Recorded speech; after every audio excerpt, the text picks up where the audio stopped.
everyone, welcome back. Today we're going to be making some oatmeal cookies. So we're going to start with our dry ingredients in a medium bowl. And we're going to need about 1.5 cups of flour. You can use whatever flour you want to use. I use unbleached flour. You can use coconut flour, almond flour, whatever flour you want to use. And then we're going to mix some baking soda, baking powder, and cinnamon in it as well. For the baking soda, you're going to need 1/2 teaspoon.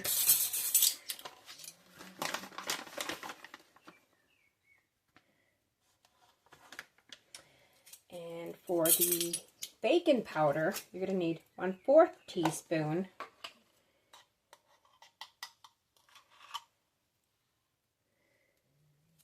Get that in there. And for the cinnamon, you're going to need 1 teaspoon.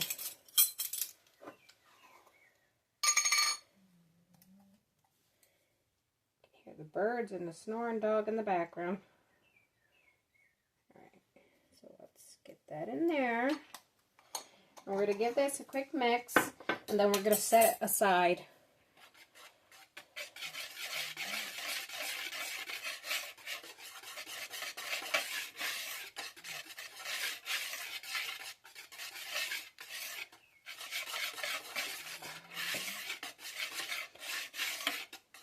Alright. Also, if you're going to be using butter and it's unsalted, add salt to this. It's just going to be 1/2 teaspoon of salt is what you're going to need if you're using unsalted butter. But my butter's going to be salted, so I don't need salt. Alright, this is pretty mixed, so we're going to put this aside, and then we're going to start on our wet ingredients. Alright, so now we're here. I'm using a stand mixer. You can do this by hand if you want. Or you could probably use a hand mixer as well. But I'm using the stand mixer. So we're going to get 1 cup of butter in here. Let me go grab a spoon real quick.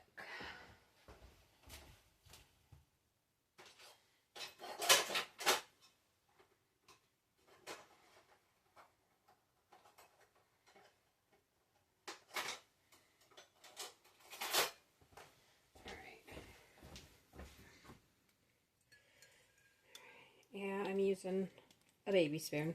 So we're going to get all this in there. This is 1 cup of softened butter. But of course I forgot to take mine out, so I just popped it in the microwave for about 30 seconds. Just let it soften up. So we're going to put this in here. And we're going to mix this with the sugar. You're going to need brown sugar and granulated sugar. So, for the brown sugar, you're going to need 1 cup.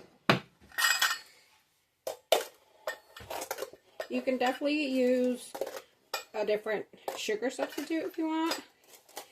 Some sweetener, maybe some honey, maple syrup, or whatever kind of sweetener you like. For the granulated sugar, we're going to do 1/2 cup.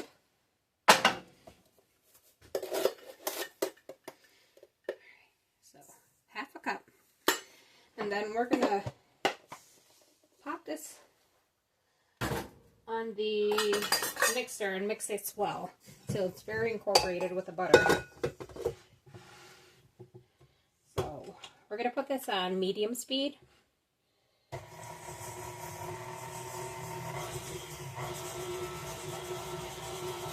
Just so we get everything incorporated in there.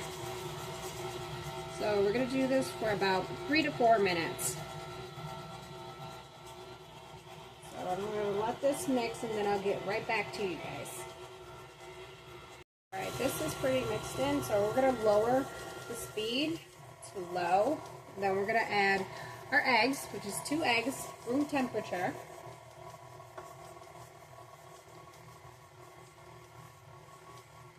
And then we're going to add our vanilla extract. We're going to need 2 teaspoons of that.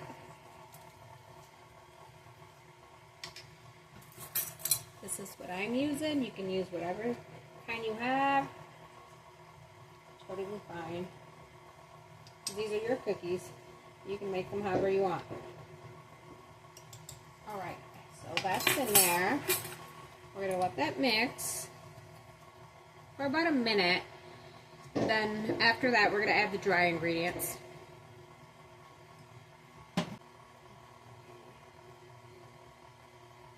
Alright, so we're going to stop this now, and then we're going to add our dry ingredients. You can hear the birds in the background of my window.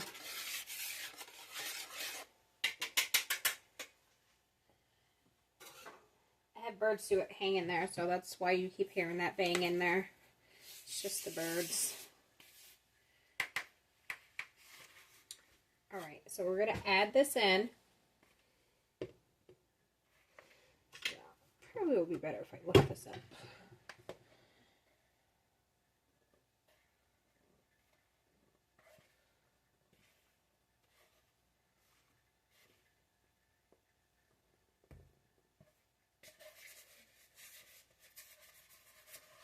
Get all of that. Alright. Now we're going to let this mix in there. Start it on slow so you don't get like a big cloud of flour everywhere.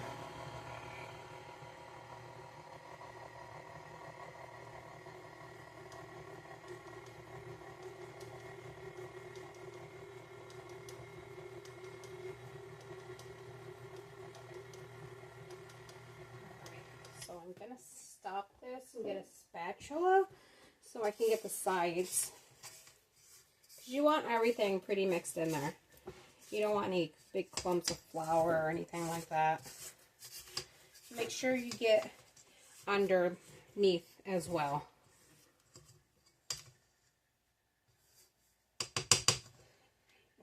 There.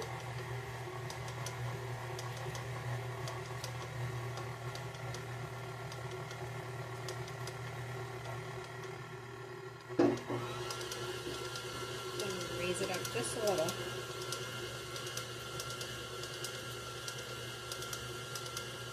And then stop.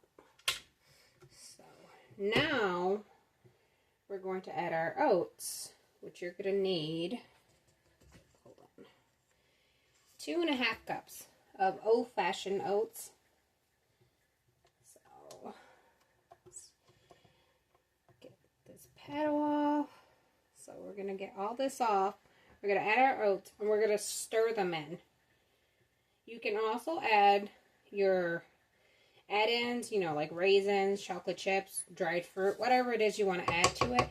You go and add that in right now as you're adding the oatmeal.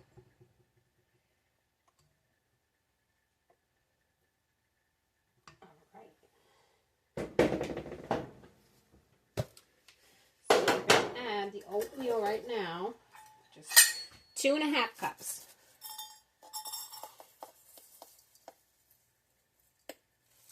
One, two, that's too much, half cup.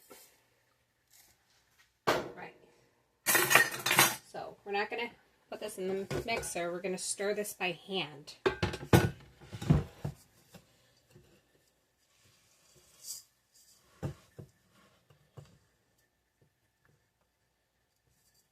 Probably would be better if I get a wooden spoon.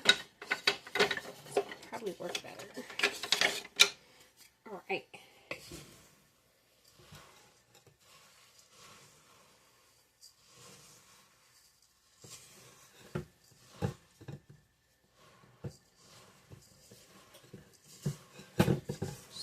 Give it a quick mix so it's pretty much incorporated.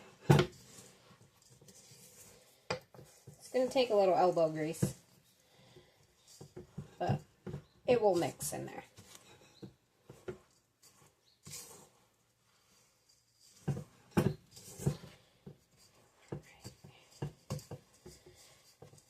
So this is what it's looking like, and it smells amazing. So So, all right, let's go and roll this out. All right, so this is pretty mixed in there. This out. You can roll this if you want. I'm going to scoop into these into about 2 tablespoons round balls.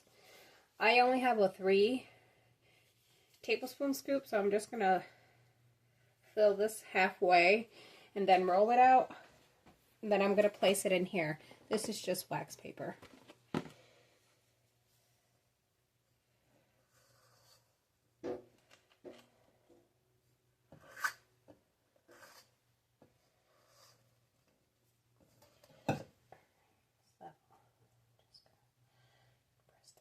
Good.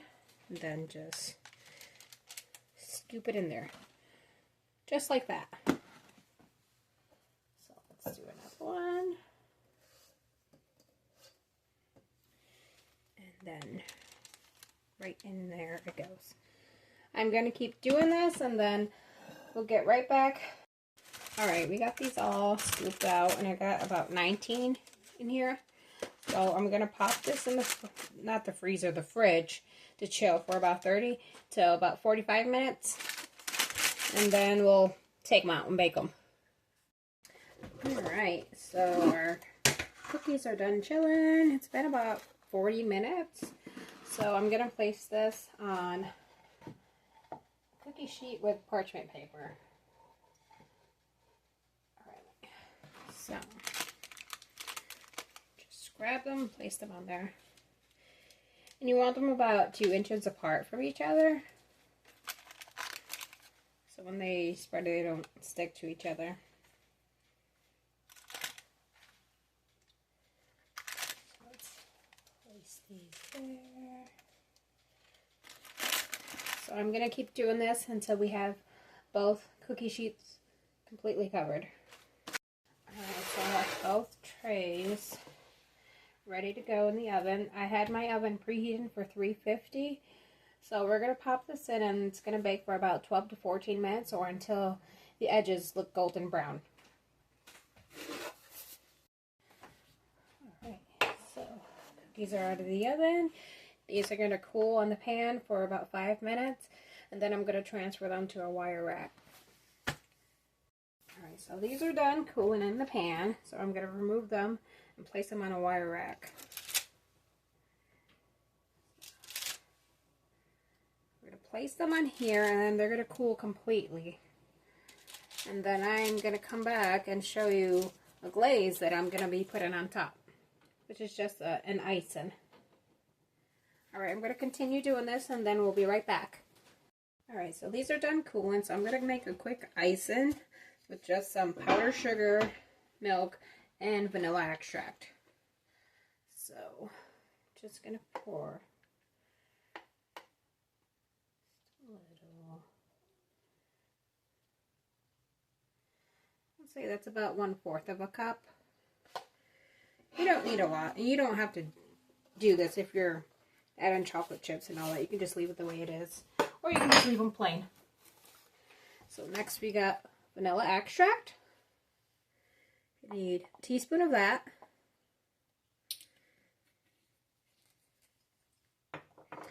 And we're going to need about 1 to 2 tablespoons of milk. Whatever milk you want to use is fine.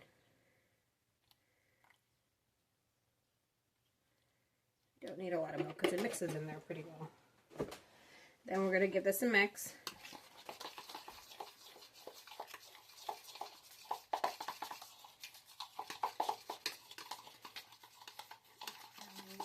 See where we're at.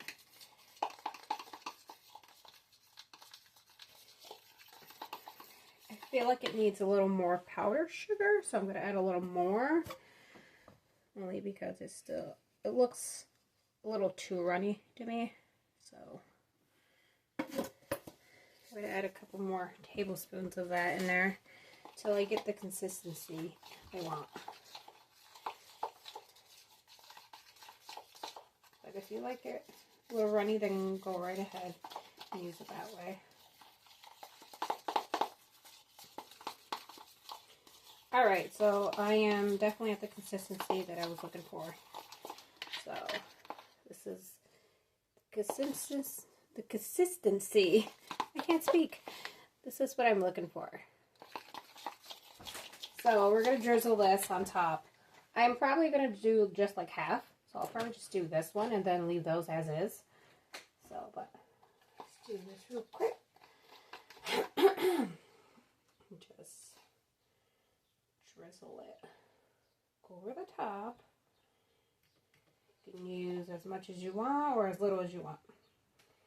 Or you can just leave this out. You don't have to add the glaze on it or icing.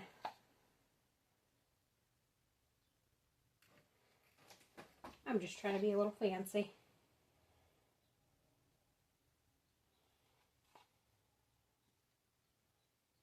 Alright, I'm going to keep doing this and then I'll be right back. Alright, so this is done. I did half only and the other half I'm just going to leave as is. So this is what it looks like.